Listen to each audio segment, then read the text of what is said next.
So, paano ilipat ang Pi coins mula sa OKX wallet papunta sa ating Pi wallet? So, punta tayo sa ating phone. Ayan. And then, hanapin natin yung OKX app. I-slide natin. Tap natin yung OKX. Then, tap natin yung assets.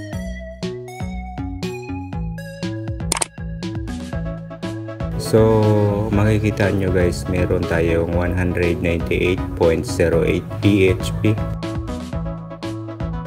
Yung assets natin ay Pi and USDT. Yung amount ng assets natin ay 198.08. So, nakalagay po yan sa trading. So, yung funding natin ay 0. Kapag hindi nyo mahanap yung trading and funding, tap nyo lang yung allocation dyan sa taas.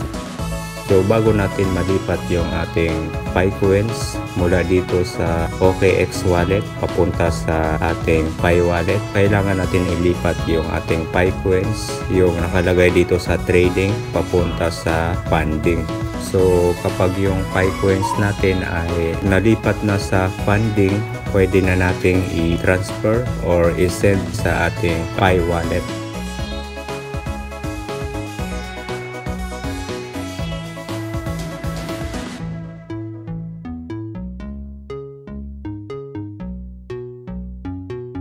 So, tap natin yung transfer.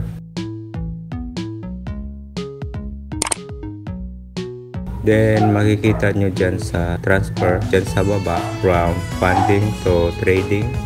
Yung funding natin ay wala pong laman and yung assets natin ay nasa trading.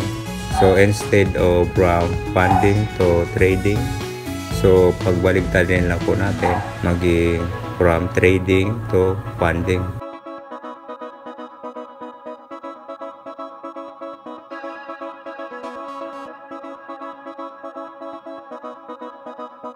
Tap natin yung button. Ayan, okay na. Diyan sa asset, ang nakalagay USDT.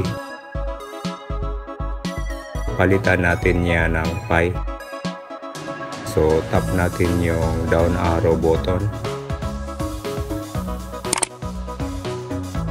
And then, select natin yung Pi. Then, kapag hindi nyo mahanap yung Pi, ay tap nyo lang yung search box. Type nyo yung PI dyan sa taas. And then, select nyo yung Pi. And select na natin yung Pi. Ayan. And then, tap natin yung amount box. Dyan sa amount, ilagay natin 1.07 Pi. Then, tap natin yung done. And then, confirm. So, transfer successful. Then, balik tayo sa funding. Ayan, tap natin yung arrow. Ayan, okay na. And then, tap natin yung right arrow button. So, nandito na tayo sa funding. Meron tayong 35.45 PHP. So, katumbas niyan ay 1.07 Pi. Then, tap natin yung withdraw. Then, withdraw crypto. Then, select natin yung Pi. So, kapag hindi nyo mahanap yung Pi, ay tap nyo lang yung search box. Type nyo yung PI. Then, select natin yung Pi. Tap nyo yung exchanges or wallets. Then, slide to continue. So, i-slide nyo yung button pa kanan. Ayan. So, kailangan natin yung Pi wallet address. Then, punta tayo sa ating Pi browser. Ayan. So, slide natin. Then, tap natin yung Pi browser. Copy natin yung wallet address. Tap natin yung wallet. Then, unlock with Touch ID.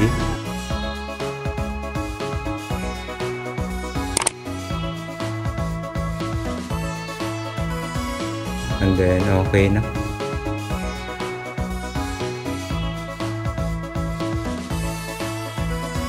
Tap natin yung copy. Yan, okay na. Then, balik tayo sa OKX. Slide natin. Open natin. And then, tap natin yung box, yung nandyan sa address. So, dyan natin ilagay yung wallet address natin. Then, paste natin. And then, tap natin yung done. Then, dyan sa withdrawal amount, ang minimum ay 0.05 Pi. Then, tap natin yung box. Ayan. Then, ilagay natin yung 1.07 Pi. Then, tap natin yung done. And then, submit. Caution, new address. Always be extra careful when withdrawing to a new address. Please note, the withdrawal can't be undone. Ensure you're sending to the correct address. So, siguraduhin muna natin na tama yung wallet address natin bago i-send yung assets. Then, tap natin yung OK. Ayan. Withdrawal confirmation. So, aasahan natin, matanggap natin yung 1.02 Pi. Then, yung withdrawal amount natin ay 1.07 Pi. Then, yung transaction fee ay 0.05 Pi. So, kaya naging 1.02 Pi na lang. And then, tap natin yung confirm. Security authentication. So, merong email authentication and authenticator app. So, dito ay kailangan nating bilisan sa paglagay ng code para hindi ma-expire.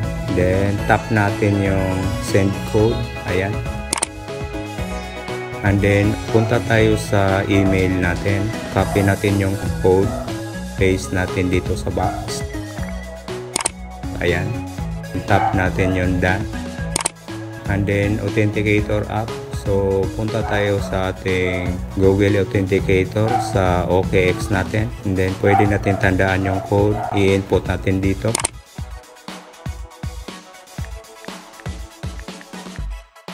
Ayan. Then, tap natin yung done. And then, tap natin yung confirm. Check. 1.02 Pi on the way. We're sending your crypto to the address or invoice ending with. So, tinakpan natin. It will arrive within 2 minutes. So, antayin natin. And then, tap natin yung view details. Ayan. Withdrawal details. Nag-send tayo ng 1.02 Pi. Then, withdrawal request submitted. So, merong date. And then, yung pending. So, you have 1 minute to cancel. So, pwede natin i-cancel. And then, in progress. So, nakalagay, broadcasting your transaction to the blockchain. Ayan, check na yung progress. So, okay na. Then, yung huli ay sent. So, tingnan natin. Magkukulay gray na yung check. Then, okay na. Ayan. So, na-receive na natin yung 1.02 Pi. Puntahan natin yung ating Pi wallet So tingnan natin kung pumasok na yung ating transfer na 1.025. Confirm natin. Ayan. I-slide natin. Tap natin yung Pi browser. Then antayin natin. Tap natin yung wallet. Tap natin yung unlock with touch ID.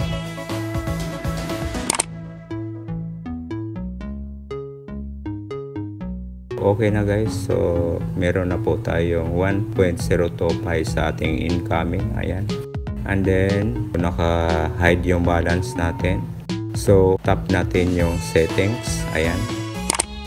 And then tap natin yung hide balance. Then tap natin yung arrow. So ayan na po, transfer successful. Kung makikita natin sa ating available balance ay 1.025. Ayan. Makikita din sa ating incoming ay 1.025. Close na natin.